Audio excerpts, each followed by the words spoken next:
Namaste, Om Sai Ram. Today we'll be starting with the second chapter of Sai Satcharitra. Object of writing the work: incapacity and boldness in the undertaking. Hot discussion. Conferring significant and prophetic title of Hemad Pant. Necessity of a Guru. In the last chapter, the author mentioned in the original Marathi book that he would state the reason that led him to undertake the work, and about the persons qualified to read the same, and such other points.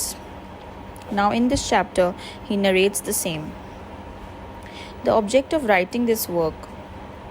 In the first chapter, I describe Sai Baba's miracle of checking and destroying the cholera epidemic by grinding wheat and throwing the flour on the outskirts of the village. I heard other miracles of Sai Baba to my great delight, and this delight burst forth into this poetic work. I also thought that the description of these miracles of Sai Baba would be interesting and instructive to his devotees, and would remove their sins. And so I began to write the sacred life and teachings of Sai Baba. The life of the saint is neither logical nor dialectical. It shows us the true and great path. Incapacity and boldness in undertaking the work. Hemad Pant thought that he was not a fit person to undertake the work. He said, "I do not know the life of my intimate friend, nor do I know my own mind. And then, how can I write the life of a saint or describe the nature of incarnations, which even the Vedas were unable to do? One must be a saint himself before he could know other saints. Otherwise, how can I describe their glory? To write the life of a saint is most difficult. One may as well be able to measure the depth of the seven seas or enclose the sky with cloth trappings." I knew this was the most venturous undertaking, which might expose me to ridicule.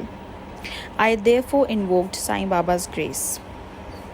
The premier poet, saint of Maharashtra, Sri Dhyaneshwar Maharaj, has stated that the Lord loves those who write the lives of saints, and the saints also have their own peculiar method of assigning the service, which the devotees long for.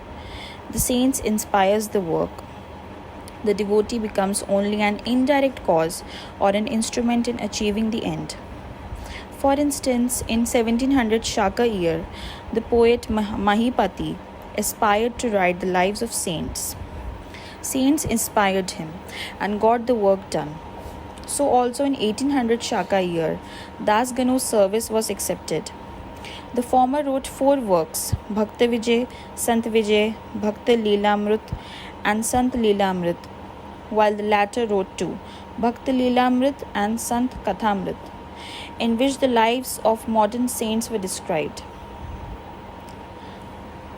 In chapters 31, 32, 33 of Bhakta Leelamrit and in chapter 57 of Sant Kathamrit, the life and teachings of Sai Baba are very well depicted. These have been separately published in Sai Leela magazine, numbers 11 and 12, volume 17. The readers are advised to read these chapters. So also, Sai Baba's wonderful Leelas are described by Mrs. Savitri Bai Raghunath Tendulkar of Bandra in a small book named Sri Sainath Bhajan Mala. Das Ganu Maharaj also has composed various sweet poems on Sai Baba. A devotee named Amidas Bhavani Mehta has also published some stories of Sai Baba in Gujarati. Some numbers of Sainath Prabha, a magazine published by Dakshina Bhiksha Sanstha of Shirdi, are also published. Then, the question of objection comes in, that while so many works regarding Sai Baba are extant, why should this Satcharitra be written, and where is its necessity? The answer is plain and simple. The life of Sai Baba is as wide and deep as the infinite ocean, and all can dive deep into the same and take out precious gems of knowledge and bhakti and distribute them among the aspiring people. The stories, parables, and teachings of Sai Baba are very wonderful. They will give peace and happiness to the people who are afflicted. with sorrows and heavily loaded with miseries of this worldly existence, and also bestow knowledge and wisdom, both in worldly and in spiritual domains. If these teachings of Sai Baba, which are as interesting and instructive as the Vedic lore, are listened to and meditated upon, the devotees will get what they long for, viz., union with Brahma, mastery in eightfold yoga, bliss of meditation, etc. So I thought that I should call these stories together. That would be my best upasana. This collection would be most delightful to those simple souls whose eyes were not blessed with Sai Baba's darshan. So I set about collecting Sai Baba's teachings and expressions, the outcome of his boundless self-realization. It was Sai Baba who inspired me in this matter. In fact, I surrendered my ego at his feet and thought that my path was clear and that he would make me quite happy here and in the next world. I could not myself ask Sai Baba to give me permission for this work. So I requested Mr. Madhav Rao Deshpande, alias Shama, Baba's most intimate devotee, to speak to him for me. He pleaded my cause and said to Sai Baba, "This Anna Sahab wishes to write your biography. Don't say that you are a poor fakir and there is no necessity to write it. But if you agree and help him, he will write, or rather, your grace will accomplish the work. Without your consent and blessings, nothing can be done successfully." When Baba heard this request, he was moved and blessed me by giving me his Udi, sacred ash, and placing his bone-bestowing hand on my head, said, "Let him make a collection of stories and experiences. Keep notes and memos. I will help him. He is only an outward instrument. I should write my autobiography myself and satisfy the wishes of my devotees. He should get rid of his ego, surrender it at my feet. He who acts like this in life, him I help the most. What of my life stories? I serve him in his house in all possible ways.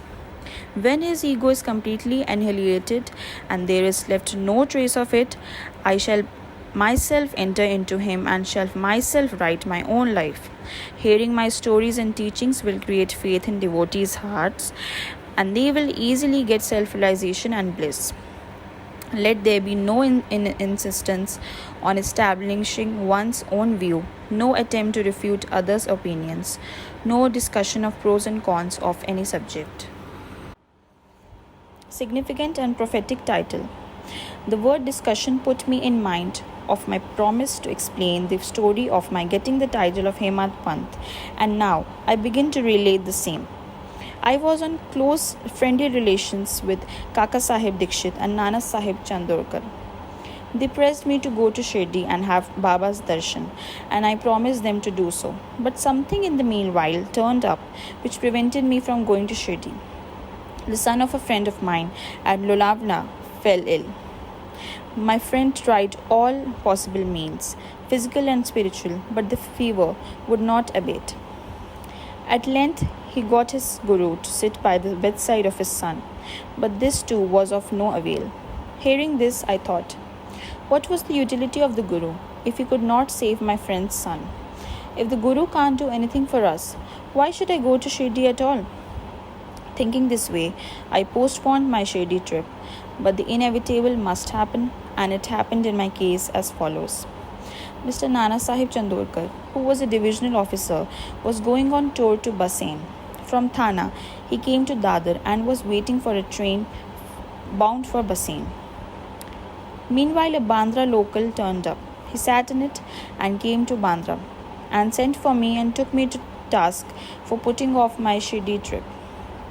Nana's argument for my Shirdi trip was convincing and delightful, and so I decided to start for Shirdi the same night. I packed up my luggage and started for Shirdi.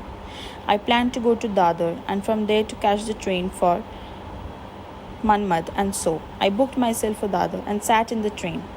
While the train was to start, a Mohammedan came hastily to my compartment and, seeing all my paraphernalia, asked me where I was bound to. I told him about my plan. He then suggested that I should go straight to Bori Bandar and not to wait at Dadar, as the Manmad mail did not stop at Dadar. If this little miracle or Leela had not happened, I would not have reached Shirdi the next day, as settled, and many doubts would have assailed me. But that was not to be. As fortune favored me, I reached Shirdi the next day before 9 or 10 a.m. Bhav Sahib, Kaka Dikshit, was waiting for me there. This was in 1910, when there was only one place, viz. Sathes Wada, for lodging pilgrim devotees. After alighting from the Tonga, I was anxious to have darshan. When the great devotee Tatya Sahib Nulkar returned from the masjid and said that Sai Baba was at the corner of the Wada and that I should first get the preliminary darshan and then after bath see him at leisure. Hearing this, I ran and prostrated before Baba, and my joy knew no bounds. I found more than what Nana Chandorkar had told me. All my senses were satisfied, and I forgot my thirst and hunger. The moment I touched Sai Baba's feet, I began a new lease of life. I felt myself much obliged to those who spurred and helped me to get the darshan, and I considered them as my real relatives, and I cannot repay their debt. I only remember them and prostrate mentally before them. The peculiarity of Sai Baba's darshan, as I found it, is that by his darshan our thoughts are changed, the force of previous actions is abated, and gradually non-attachment or dispassion towards worldly objects grows up. It is by the merit of actions in many past births that such darshan is got. And if only you see Sai Baba, all the world assumes the form of Sai Baba. Hot discussion. On the first day of my arrival in Shirdi, there was a discussion between me and Bala Sahib Bhate regarding the necessity of a guru. I contended, why should we lose our freedom and submit to others? When we have to do our duty, why a guru is necessary? One must try his best and save himself. What can the guru do to a man who does nothing but sleeps indolently? Thus I pleaded free will, while Mr. Bhate took up the other side, viz. Destiny, and said, whatever is bound to happen must happen. Even great men have failed. Man proposes one way, but God disposes the other way. Brush aside your cleverness. Pride or egoism won't help you. This discussion, with all its pros and cons, went on for an hour or so, and as usual, no conclusion was arrived at. We had to stop this discussion ultimately, as we were exhausted.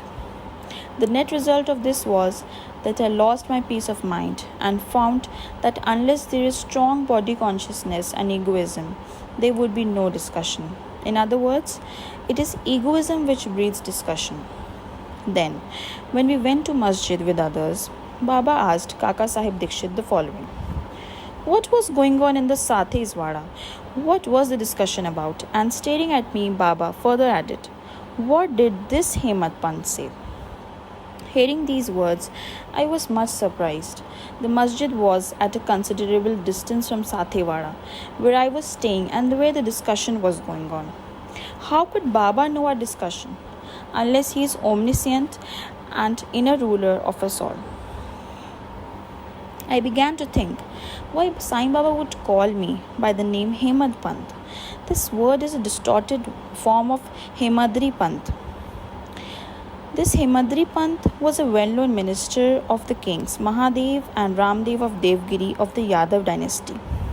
He was very learned, good-natured, and the author of works such as Chaturvarga, Chintamani, dealing with spiritual subjects, and Raj Prashasti. He invented and started new methods of accounts and was the originator of Mundhi, Marathi shorthand script. But I was quite the opposite, an ignoramus and of mediocre intellect. So I could not understand why the name or title was conferred upon me. But thinking seriously upon it, I thought that the title was a dart to destroy my ego, so that I should always remain meek and humble. It was also a compliment paid to me for the cleverness in this discussion. Looking into history, we think that Baba's word, calling Mr. Dhabolkar by the name Hemant Pant, was significant and prophetic, as we find that he looked after the management of Sai Sansthan very intelligently. kept all the accounts properly, and was also the author of such a good work, Sai Satcharitra, which deals with such important and spiritual subjects such as dhyan, bhakti, dispassion, self surrender, and self realization. About the necessity of a guru. Hemat Pant has left no note, no memo about what Baba said regarding this subject, but Kaka Sahib Dikshit has published his notes regarding this matter. Next day, after Hemat Pant's meeting with Sai Baba, Kaka Sahib went to Baba and asked, Baba, where to go? Baba said, high up. Then the man said, where is the way? Baba said, there are many ways leading there. There is one way from here, Shirdi also. The way is difficult. There are tigers and wolves in the jungles on the way. I, Kaka Sahib, asked, but Baba, what if we take a guide with us? Baba answered, then there is no difficulty. The guide will take you straight to your destination, avoiding wolves, tigers, and ditches, etc. on the way. If there be no guide, there is a danger of your being lost in the jungles or falling into ditches. Mr. Dhabolkar was present on this occasion, and he thought that this was the answer Baba gave to the question whether Guru was a necessity. And he thereupon took the hint that no discussion whether man is free or bound is of any use in spiritual matters. But on the contrary, real paramarth is possible only as a result of the teachings of the Guru, as is illustrated in this chapter of the original work in the instances of great avatars like Ram and Krishna, who had to submit themselves to their gurus, Vasishtha and Sandipani, respectively, for getting self-realization, and that the only virtues necessary for such progress are faith and patience. Bo to Sri Sai, peace to be all. Thank you.